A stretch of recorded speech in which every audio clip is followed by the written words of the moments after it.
Assalamualaikum warahmatullahi wabarakatuh. Salam sehat dan tetap semangat Bapak Ibu sekalian. Apa kabar? Mudah-mudahan senantiasa dalam keadaan sehat walafiat beserta keluarga. Bertemu kembali kita di channel Akpai TV Sumbar dalam pembahasan soal-soal UP, PPG, PAI se-Indonesia. Mudah-mudahan bermanfaat untuk kita semua. Channel kita ini selalu konsentrasi meningkatkan kompetensi, potensi, dan kapasitas guru PAI se-Indonesia.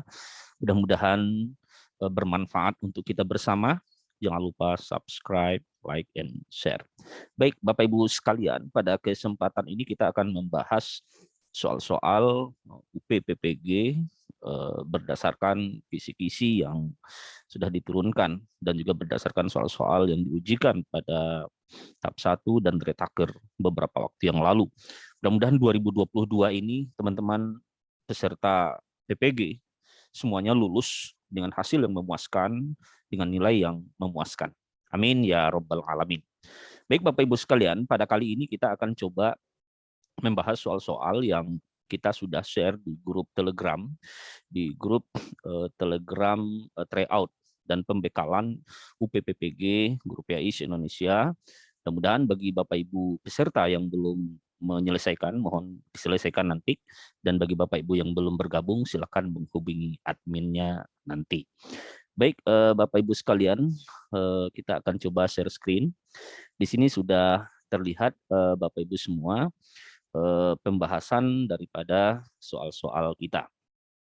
Baik, bismillahirrahmanirrahim. Soal nomor 1. Dalam sebuah hadis disebutkan bahwa malu adalah sebagian dari iman. Fatimah adalah remaja putri yang senantiasa menundukkan pandangannya jika bertemu dengan orang yang bukan muhrimnya. Namun teman-temannya mengejeknya dan mengatakan bahwa dirinya soalim. Teman-teman lelakinya lebih menghormatinya dibanding teman Fatimah yang lain. Manfaat dari menjaga sifat malu yang sesuai dengan hal tersebut adalah A. Mendapat pujian dari teman. B. Merasa dirinya lebih mulia dari teman. C. Dapat terhindar dari tindakan yang tidak diinginkan. D. Disegani teman. E. Disayang teman. Jawaban yang paling tepat adalah 3, 2, 1. Jawaban yang paling tepat adalah C. C yaitu dapat terhindar dari tindakan yang tidak diinginkan. Jadi Bapak Ibu sekalian, dengan senantiasa menundukkan pandangan jika bertemu orang yang bukan muhrim, ini bisa dapat terhindar dari tindakan yang tidak diinginkan. Jawabannya adalah C. Kemudian Bapak Ibu sekalian, soal berikutnya. Mohon maaf, tulisan Arabnya agak terkendala. Kita bacakan saja soalnya. Seandainya seorang muslim mengetahui azab yang ada di sisi Allah, niscaya tidak ada seorang pun yang akan terlalu berambisi untuk meraih surganya. Dan seandainya seorang kafir, dan seandainya orang kafir mengetahui untuk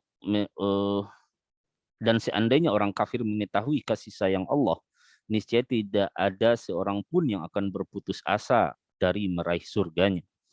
Hadis tersebut menjelaskan manfaat dari A. Khauf, B. Roja, C. Tasamuh, D. Optimis, E. Pesimis. Khauf artinya takut, roja artinya penuh harap kepada Allah, tasamuh artinya toleransi, D. Optimis, E. Pesimis. Jadi seandainya seorang mukmin mengetahui azab yang ada di sisi Allah, niscaya tidak akan ada seorang pun yang akan terlalu berambisi untuk meraih surga. Dan seandainya orang kafir mengetahui kasih sayang Allah, niscaya tidak akan ada seorang pun yang akan berputus asa dari meraih surganya. Hadis tersebut menjelaskan manfaat dari apakah khauf, roja, tasamuh, optimis, atau pesimis. Jawabannya adalah A. Khauf. Di sini dapat kita lihat 70% menjawab A.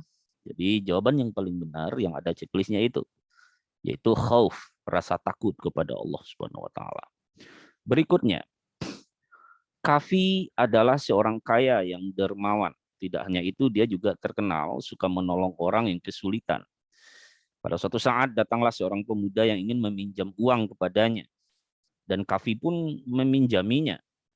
Pada suatu ketika Kafi jatuh miskin dan menjadi gelandangan. Namun ada seorang lelaki kaya raya yang mengentasnya dari kemiskinan. Ternyata laki tersebut adalah pemuda yang ditolongnya beberapa tahun lalu. Hal ini membuktikan bahwa orang yang berbuat baik sesungguhnya ia telah berbuat baik untuk A. orang lain, B. dirinya sendiri, C. orang tua, D. masyarakat, E. anak. Seseorang yang berbuat baik untuk orang lain, sesungguhnya dia telah berbuat baik untuk A. orang lain, B. dirinya sendiri, C. orang tua, D. masyarakat, E. anak. Jawaban yang paling tepat adalah B. untuk dirinya sendiri. Ketika kita berbuat baik kepada orang lain, sesungguhnya kita sudah berbuat baik untuk diri kita sendiri. Soal nomor 4. Di sekolah, Ahmad dikenal sebagai anak yang pemaaf. Setiap berbuat salah, Ahmad selalu meminta maaf kepada temannya. Begitu juga akan selalu memaafkan apabila teman-temannya berbuat salah kepada Ahmad. Maka dari itu Ahmad sangat disukai oleh teman dan guru. Hal ini mencerminkan pemaaf sebagai akhlakul karimah terhadap orang lain. Hal yang mencerminkan sifat pemaaf adalah A. berlapang dada, B. bekerja keras, C. santun, D. lemah lembut, E. peduli. Jawaban yang paling tepat perilaku yang mencerminkan sifat pemaaf itu adalah A. berlapang dada. Seseorang yang tidak berlapang dada tidak akan mungkin lahir sifat maaf di dalam dirinya. Soal berikutnya, nomor 5. Kasih sayang Allah kepada kita merupakan suatu yang sangat luar biasa dalam hidup kita. Pada saat iman kita sedang begitu rendah, sebagai manusia yang beriman akan selalu berbaik sangka dan memikirkan kasih sayang dalam bentuk apapun. Dalam bentuk apa yang Allah sedang berikan kepadanya, kepada kita. Juga memikirkan betapa banyak hal buruk yang bisa terjadi pada kita. Namun Allah menjaga kita dari hal-hal tersebut. Sebagai cerminan Asmaul Husna, Ar-Rahman adalah manusia mempunyai sikap A. teguh, B. beriman, C. kasih sayang, D. suka menolong, E. dermawan. Kata kuncinya adalah Ar-Rahman. Ar-Rahman tentu sifat kasih sayang. Jawaban yang paling tepat adalah cerminan sikap manusia yang sejalan dengan Ar-Rahman adalah C. sifat kasih sayang. Dalam Al-Quran, tanda-tanda kepemilikan kerajaan adalah kehadiran banyak pihak kepadanya untuk bermohon agar dipenuhi kebutuhannya atau untuk menyampaikan persoalan-persoalan besar agar dapat tertanggulangi. Allah Subhanahu wa taala melukiskan betapa yang Maha Kuasa itu melayani kebutuhan makhluknya. Hal ini sebagaimana yang difirmankan dalam Al-Quran pada surat A. Quran Surah Ar-Rahman ayat 34, B. Quran Surah Ar-Rahman ayat 35, C. Quran Surah Al-Baqarah ayat 29, D. Quran Surah Ar-Rahman ayat 29, E. Quran Surah Ar-Rahman ayat 1. Jawaban yang paling tepat adalah B. Quran Surah Ar-Rahman ayat 35. Banyak juga yang menjawab D, yaitu Quran Surah Ar-Rahman ayat 29. Nanti kita bisa cek Bapak Ibu sekalian yang terkait dengan firman Allah yang berkenaan dengan kemahakuasaan Allah Subhanahu wa taala. Kemudian Bapak Ibu sekalian, ini ada beberapa materi terkait dengan apa yang telah kita sampaikan di grup, yaitu ada terkait penilaian pengetahuan, skema pelaksana dan teknik penilaian sikap, dan juga eh, penilaian keterampilan. Insya Allah nanti kita akan bahas pada kesempatan lain. Baik, kita lanjut pada soal berikutnya, Bapak Ibu sekalian.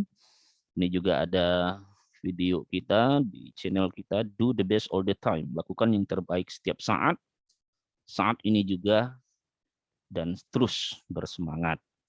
Kemudian juga ini ada pembekalan tahap 1, kemudian penjelasan tentang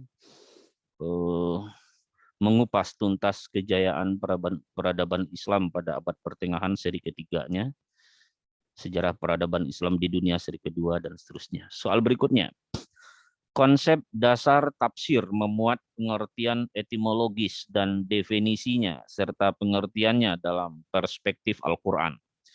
Berikut ini yang tidak termasuk upaya memahami kandungan Al-Quran dengan pendekatan. Ingat, di sini yang tidak termasuk upaya memahami kandungan Al-Quran dengan pendekatan. A. Tafsir rasional. B. Tafsir bercorak hukum. C. Tafsir bercorak filsafat. D. Tafsir bil ma'thur. E. Tafsir syar'i. Yang bukan, yang kecualinya. Jawaban yang tepat adalah E. Tafsir syar'i. Ya. Pendekatan, kalau pendekatan penafsiran itu ada rasional, ada bercorak hukum, bercorak filsafat, tafsir bil ma'thur itu termasuk pendekatan di dalam ilmu tafsir, kecuali tafsir syar'i. Kemudian berikutnya, penelitian terhadap tindakan guru yang berkaitan pada bidang pendidikan dan dilaksanakan dalam sebuah kelas yang dilakukan untuk memperbaiki kinerja pembelajaran. Penelitian ini termasuk jenis A. Penelitian eksperimen, B. Penelitian korelasi, C. Penelitian dalam kelas, E. Penelitian ilmografi, E. Penelitian tindakan kelas. Jawabannya pasti Bapak Ibu sudah tahu, yaitu adalah E. Penelitian tindakan kelas. 7. Fungsi hadis terhadap Al-Quran tentu sangat berpengaruh oleh kevalidan, valid atau tidaknya hadis tersebut. Berikut ini merupakan contoh penjelasan hadis terhadap Al-Quran dalam masalah sholat adalah A. Al-Quran hanya memerintahkan dan menyampaikan waktu sholat wajib, kemudian hadis menjelaskan rukunnya. B. Al-Quran menjelaskan sholat wajib dan hadis menjelaskan sholat sunnah. C. Al-Quran menjelaskan terhadap perintah mengerjakan sholat, kemudian hadis menjelaskan rukun, syarat, dan waktunya. D. Al-Quran menjelaskan rukun dan waktu sholat, kemudian hadis menjelaskan syaratnya. Al-Quran hanya terdapat penjelasan waktu sholat sunnah dan hadis menjelaskan waktu sholat. Nah, di sini yang menjadi kata kunci adalah fungsi hadis terhadap Al-Quran. Nah, contohnya adalah A, yaitu Al-Quran hanya memerintahkan dan menyampaikan waktu sholat wajib, kemudian hadis menjelaskan rukunnya. Kemudian, selanjutnya kita masuk aspek sejarah. Mesir merupakan kawasan Afrika pertama yang menerima masuknya Islam. Penduduknya 100.075.480 jiwa. Mesir merupakan negara mayoritas Islam dengan persentase 90%. Muslim dan 10% Kristen Koptik, Katolik, dan sebagian kecil beragama Yahudi. Mesir memiliki perguruan tinggi Al-Azhar yang sangat membantu perkembangan Islam karena mempelajari berbagai ilmu. Perguruan tinggi ini dibangun di masa A. Bani Umayyah, B. Bani Abbasiyah, C. Khalifah Al-Ma'mun, D. Bani Fatimiyah, E. Khalifah Abdul Aziz. Yang inti pertanyaan pada soal ini adalah, yang di atasnya prolog aja, inti pertanyaannya adalah Universitas Al-Azhar itu dibangun pada masa? Jawabannya adalah D. Bani Fatimiyah. Ya. Kemudian, perhatikan sintaks berikut. Pemberian rangsangan, stimulasi, pernyataan identifikasi atau problem statement, data collection, data processing, verification, dan generalization. Sintak ini merupakan sintak model. A. Discovery, B. Inquiry, C. PBL, D. PJBL, E. Semua salah. Jawabannya adalah discovery learning. Ini adalah sintaks discovery learning, Bapak Ibu sekalian. Kemudian berikutnya, perhatikan sintaks berikut. Berorientasi masalah, pengumpulan data dan verifikasi, pengumpulan data melalui eksperimen, pengorganisasian dan formulasi eksplanasi, dan analisis proses inquiry. Pernyataan di atas merupakan sintaks model. A. Discovery, B. Inquiry, C. PBL, D. PJBL. E. Konstruktivistik. Jawaban yang paling tepat itu inquiry, dimulai dari orientasi masalah, pengumpulan data dan verifikasi, dan seterusnya. Bagian akhir, analisis proses inquiry. Ada kata-kata inquiry-nya. Jawaban yang paling benar adalah B. Perhatikan pernyataan berikut. Penyelesaian tugas dilakukan secara mandiri dimulai dari tahap perencanaan, penyusunan, hingga pemaparan produk. B. Peserta didik bertanggung jawab penuh terhadap proyek yang akan dihasilkan. C. Proyek melibatkan peran teman sebaya, guru, orang tua, bahkan masyarakat. Dan seterusnya sampai akhir. Jawabannya ada pertanyaan di atas merupakan sintaks model. Ada kata kuncinya di sini proyek. Nah, tentu ini adalah sintaks A, PBL, B, PJBL, C, inquiry, D, discovery. Jawabannya adalah project based learning, karena ada beberapa kali kata-kata project, produk ya yang dihasilkan, proyek yang dihasilkan.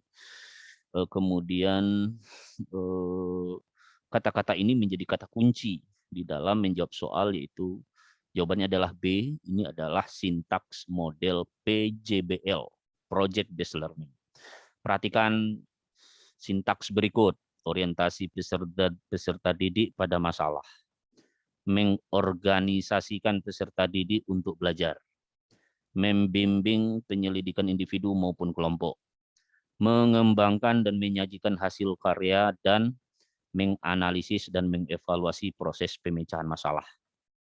Ini adalah sintaks yang dimulai dari orientasi pada masalah, mengorganisasikan peserta didik untuk belajar, dan seterusnya.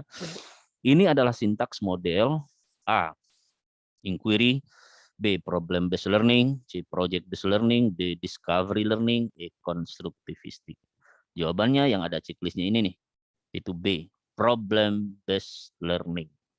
Bermula dari berorientasi masalah, kemudian mengorganisasikan peserta didik untuk belajar, dan seterusnya. Lanjut. Pembelajaran contoh dan dampak positif hidup sederhana dilaksanakan dengan langkah-langkah sebagai berikut ini. A. Pendidik mengkondisikan peserta didik untuk mengamati video tentang contoh dan dampak positif hidup sederhana yang diterangkan dengan menggunakan alat komputer dan proyektor. C. Pendidik membimbing peserta didik untuk menanyakan tentang aspek yang belum dikuasai. 3. Pendidik menjelaskan tentang contoh dan dampak positif hidup sederhana melalui metode ceramah. 4. Pendidik membimbing peserta didik untuk menggali contoh dan dampak positif hidup sederhana dengan memanfaatkan web sebagai bahan untuk belajar. Dari langkah-langkah tersebut yang termasuk langkah belajar TPACK adalah A. 1 dan 2, B. 2 dan 3, C. 2 dan 4, D. 1 dan 4, E. 1 dan 3. Jawabannya adalah D, yaitu 1 dan 4. 1. Pendidik mengkondisikan peserta didik untuk mengamati video tentang contoh dan dampak positif hidup sederhana dan seterusnya melalui komputer dan proyektor. Kemudian yang keempat, pendidik membimbing peserta didik untuk menggali contoh dan dampak positif hidup sederhana dengan memanfaatkan web dan seterusnya. Ini merupakan pola pembelajaran siswa aktif, ya, student active learning, siswa aktif dan jalan pola pola pembelajaran abad 21-nya. Kemudian pembelajaran adalah suatu sistem yang bertujuan untuk membantu proses belajar siswa yang berisi serangkaian peristiwa yang dirancang dan disusun sedemikian rupa untuk mempengaruhi dan mendukung proses belajar mengajar siswa yang bersifat internal, yang tidak termasuk siklus kegiatan reflektif pembelajaran adalah A. Melaksanakan pembelajaran, B. Melakukan refleksi terhadap pembelajaran yang telah dilakukan, C. Tindak lanjut, D. Kegiatan menyusun perencanaan, E. Membaca buku teks. Yang bukan termasuk kegiatan reflektif, jawabannya adalah di sini jawabannya adalah E. Membaca buku teks. Kemudian pengetahuan siswa yang diperoleh oleh siswa itu sendiri yang membangun dan mengembangkan pengetahuannya dari konteks yang terbatas dan sedikit demi sedikit. Pernyataan tersebut pandangan dasar dari A. Idealisme, B. Konstruktivisme, C. Pragmatisme, D. Progresisme, E. Realisme. Pengetahuan siswa yang diperoleh oleh siswa itu sendiri yang membangun dan mengembangkan pengetahuannya dari konteks yang terbatas dan sedikit demi sedikit. Ini sejalan dengan B. Konstruktivisme. Siswa mengkonstruksi pengetahuannya sendiri berangkat dari konteks yang terbatas sedikit demi sedikit. Kemudian berikutnya, dalam proses pembelajaran yang dilaksanakan peserta didik, ada berangkat pembelajaran sebagai kerangka acuan kegiatan belajar mengajar seperti silabus dan RPP. Perbedaan mendasar antara silabus dan RPP sebagai perangkat pembelajaran terlihat pada A. Langkah-langkah pembelajaran, B. Materi pokok, C. Sumber belajar, D. Kompetensi dasar, E. Penilaian. Yang membedakan antara silabus dan RPP adalah A. Jawabannya adalah A, yaitu langkah-langkah pembelajaran. Kemudian dalam kehidupan bidang ekonomi, terdapat hambatan yang disebabkan oleh adanya wabah penyakit yang mendunia. Guru ketika ditanya oleh siswa tentang hal tersebut, jawabannya adalah A. Menggunakan data dari pemerintah sebagai instrumen untuk menjelaskan naik turunnya perekonomian Indonesia secara periodik. B. Menjelaskan perkembangan ekonomi Indonesia lebih baik dibanding dengan negara lain, karena rakyat dapat bantuan langsung. C. Meminta siswa mengumpulkan berita ekonomi dari berbagai media dan menyimpulkan bagaimana posisi perekonomian Indonesia. D. Mengarahkan siswa untuk fokus mencermati peluang ekonomi di masa sulit sehingga membantu masyarakat keluar dari masalah. E. Memberikan data naik turunnya perekonomian Indonesia dan peluang yang mungkin dilakukan oleh negara lain. Jawaban yang paling tepat adalah untuk menjelaskan terkait bidang ekonomi, hambatan yang disebabkan oleh adanya wabah penyakit yang mendunia itu. Guru menjawab menggunakan data dari pemerintah sebagai instrumen untuk menjelaskan naik turunnya perekonomian. Ya, yang valid itu ya data dari pemerintah supaya argumentatif gitu. Kemudian Pak Melvi ingin melihat kemampuan anak dalam mempraktikkan wudhu. Penilaian praktik wudhu yang tepat dilakukan dengan penilaian A. Tes lapangan, B. Jurnal, C. Esai, D. Praktik, E. Demonstrasi. Jawaban yang paling tepat adalah untuk mengambil nilai wudhu itu adalah dengan D. Ujian praktek. Ya. Kemudian ketika guru dapat penugasan di daerah terpencil dari suatu wilayah Indonesia, maka tindakan yang mencerminkan kecintaan terhadap profesinya adalah A. Meminta izin pada keluarga untuk menjalankan tugas, B. Menjalankan hobinya, menjelajah daerah baru untuk mendapatkan pengalaman, C. Mempercantik lingkungan sekolah untuk menambah aktivitas, D. Memotivasi siswa untuk berkreasi untuk menghilangkan kejenuhan sehabis belajar, E. Mengajar dengan tekun sebagaimana mestinya. Jawabannya adalah E. Mengajar dengan tekun sebagaimana mestinya. Jadi ketika ditugaskan di daerah terpencil, Apapun itu, komitmen kita dari awal adalah siap ditugaskan, ditempatkan dimanapun di wilayah negara Kesatuan Republik Indonesia. Jawabannya adalah E, mengajar dengan tekun sebagaimana mestinya. Akhir-akhir ini banyak ulama yang dipanggil Allah. Diwafatkan ulama pertanda dicabutnya ilmu, sehingga akan semakin berkurang orang yang berilmu yang mampu menuntun umat ke jalan yang benar. Karenanya tidak aneh dalam hadis yang diriwayatkan Imam Bukhari, dicabutnya ilmu merupakan salah satu di antara A, tanda besar akan datangnya hari kiamat, B, tanda kecil akan datangnya hari kiamat, C, tanda perbuatan kecil manusia sepanjang masa, D, tanda akan semakin gelapnya bumi Nusantara, E, tanda manusia semakin tak bermoral. Jawabannya adalah B, tanda kecil akan datangnya hari kiamat itu dengan diwafatkannya para ulama-ulama. Kemudian masuk ke sejarah. Selain Masjid Cordova, Kekhalifahan Bani Umayyah di Andalusia juga mendirikan Universitas Cordova yang terkenal di Eropa pada abad pertengahan, sehingga banyak kalangan non-muslim menimba ilmu di universitas tersebut. Ketertarikan mereka belajar di Universitas Cordova itu dengan alasan A, biaya kuliah yang sangat terjangkau dan murah, B, memiliki ilmuwan-ilmuwan ternama yang mumpuni di bidangnya, C, Cordova merupakan kota tercanggih di masanya, D, Universitas Cordova memiliki bangunan yang indah dan megah, E, Universitas Cordova menawarkan beasiswa pada mahasiswa non-muslim. Jawaban yang tepat kayaknya B, memiliki ilmuwan-ilmuwan ternama yang mumpuni di bidangnya. Itu di masa Kekhalifahan Bani Umayyah di Andalusia adanya Universitas Cordova. Ya, jawabannya adalah B. Karena universitas tersebut memiliki ilmuwan-ilmuwan yang mumpuni di bidangnya. Kita lihat hadis berikut ini. Hadis dari Hisham bin Umar berkata, telah diriwayatkan oleh Hafs bin Sulaiman berkata, dari Muhammad bin Sirin berkata, dari Anas bin Malik berkata, Rasulullah bersabda, Haddatsana Hisham bin Umar, Haddatsana Hafs bin Sulaiman, Haddatsana Katsir bin Shinzir, an Muhammad bin Sirin, an Anas bin Malik, qala Rasulullah sallallahu alaihi wasallam, talabul ilmi faridatun ala kulli muslimin, rawahu Ibnu Majah. Nah, kita lihat hadis di atas yang diriwayatkan Ibnu Majah tergolong hadis dhaif karena sanadnya cacat. Siapa sanad yang cacat? A, Hafs bin Sulaiman, B, Anas bin Malik, C, Hisam bin Umar, D, Ibnu Majah, E, Jais bin Malik. Yang dianggap cacat di sini adalah A, Hafs bin Sulaiman.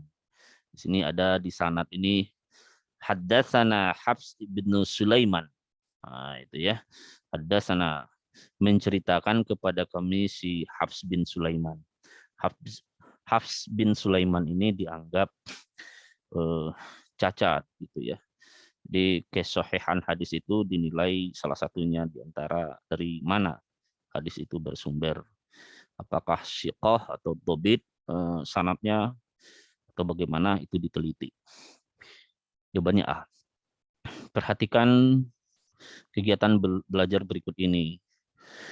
Peserta didik menganalisis kisah Nabi Adam dalam Al-Quran. Peserta didik menonton video sahabat Nabi. Peserta didik mengidentifikasi hukum yang terdapat dalam surah Al-Mujadilah ayat 11. Peserta didik menghafal surah Al-Mujadilah. 5. Peserta didik mengamati kisah Luqman dalam Al-Quran Yang tidak termasuk dalam belajar sosial adalah belajar sosial. A, yang tidak termasuk nih. A 5 dan 1, B 2 dan 3, C 3 dan 4, D 4 dan 5. Yang tidak termasuk belajar sosial, di sini jawabannya adalah C. C isinya adalah 3 dan 4. Peserta didik mengidentifikasi hukum yang terdapat dalam surah Al-Mujadilah ayat 11. Kemudian 5, peserta didik mengamati kisah Luqman dalam Al-Quran yang tidak ada yang tidak termasuk dalam belajar sosial itu, jawabannya ada pada C, yaitu 3 dan 4, mengidentifikasi hukum yang terdapat dalam surah Al-Mujadalah, berarti siswa itu sendiri melihat Al-Quran dan mengidentifikasi hukum yang terdapat di dalamnya. Kemudian peserta didik mengamati kisah Luqman dalam Al-Quran dan mengamati Al-Quran itu sendiri gitu. Di dalam hal ini interaksinya antara siswa dengan Al-Quran saja. Dalam memerangi orang yang murtad dan enggan membayar zakat, Abu Bakar menerapkan metode yang disebut A. Dakwah bitadwin, B. Dakwah bil yad, C. Dakwah bil hal, D. Dakwah uswatun hasanah. Jawaban yang paling tepat adalah dakwah bil yad. Dakwah dengan tangan, dengan kekuasaan. Jadi Nabi Abu Bakar memerangi orang-orang yang murtad dan orang-orang yang enggan membayar zakat. Pusat pemerintahan dinasti Umayyah terletak di kota A. Kufah, B. Damaskus, C. Mesir, D. Syria. Pusat pemerintahan dinasti Umayyah itu, Bapak Ibu sekalian, terletak di Damaskus. Kemudian metode menjelaskan ayat-ayat Al-Quran dengan mengambil suatu tema tertentu disebut, ya udah pasti, itu adalah tafsir maudhu'i atau tafsir tematik. B. Muqaron, salah. Ijmali, tahlili, ya salah. Kalau muqaron itu komparatif, ijmali global, tahlili analisis. Jadi kalau menjelaskan ayat-ayat dengan mengambil suatu tema tertentu dan fokus pada tema tersebut, itu disebut dengan tafsir maudhu'i, tafsir tematik. Kurikulum 2013 menggunakan pendekatan penilaian yang disebut dengan istilah penilaian acuan kriteria (PAK). PAK merupakan penilaian pencapaian kompetensi yang didasarkan pada kriteria ketuntasan penilaian acuan patokan. Ya. Kemudian seorang guru harus mampu memanfaatkan media pembelajaran dan sumber belajar untuk mencapai tujuan pembelajaran utuh. Pernyataan berikut yang benar terkait dengan media pembelajaran adalah A. Media pembelajaran yang paling baik adalah media yang berbasis TIK. B. Sebuah media dapat digunakan untuk semua kegiatan pembelajaran. C. Media dapat digunakan sebagai pembawa pesan dalam suatu kegiatan pembelajaran. E. A, B, C, D. Memilih media tidak perlu banyak, pertimbangkan agar tidak merepotkan. Jawaban yang paling tepat adalah A, B, C. Media dapat digunakan sebagai pembawa pesan dalam suatu kegiatan pembelajaran. Bagaimana pesan pembelajaran itu tersampaikan dengan baik kepada siswa sehingga tujuan pembelajaran itu tercapai secara optimal. Inilah pernyataan yang benar terkait dengan media pembelajaran. Kemudian ada kasus ini. Ada 3 siswa yang memperoleh nilai di bawah kriteria, di bawah KKM. Untuk mata pelajaran PAI yang Anda ampu. Sebagai guru yang Anda lakukan adalah, kalau ada siswa yang nilainya di bawah KKM, apa yang harus kita lakukan? A. Meminta siswa dalam kelas membentuk kelompok belajar sebagai tutor sebaya. B. Memanggil orang tua siswa untuk memotivasi anaknya agar lebih giat belajar. C. Meminta siswa lain yang nilainya di atas KKM untuk mengajari temannya di kelas. D. Memberikan pelajaran tambahan kepada siswa yang nilainya di bawah KKM. E. Meminta siswa mengikuti les tambahan di luar sekolah agar nilainya meningkat. Yang benar jawabannya adalah D.